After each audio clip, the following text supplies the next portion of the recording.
worldview, he was very adamant about letting me have control over casting, and control over the majority of the movie, really, all of it. So in doing that, I was able to cast all this lovely group here, and I was able to write it specifically for them. So I've known them for a long time, from being in film festivals, from being in movies, from working together, and it's a really unique experience to be able to write a movie for somebody and then just have that person do it and not be like, oh, we didn't get them. And so I was able to write it specifically for them, and then we were able to work together and collaborate as we always do and sort of play to each other's strengths. The only person who I didn't know going to this was Gene. And Gene, of course, is the anchor of the movie, so it seems pretty absurd that I was able to get all these people that I knew, and then it was well, who's going to play the cult leader?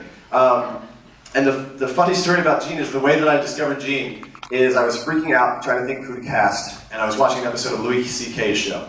And Gene has a very small part as a pharmacist in one of the episodes. And in that episode, there's an old woman who's bothering him, and Louis is trying to get his prescription, and he sort of shames the old woman by asking her about her bowel movements.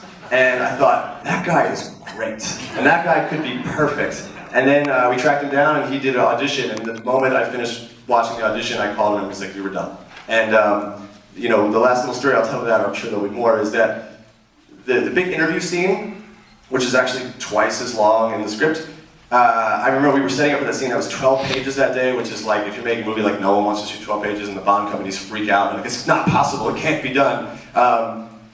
So the first thing we did was Gene's coverage, and we didn't know what was going to happen, we didn't rehearse it, we just said, let's see how it goes. And we set up the camera, and we told everyone to cheer.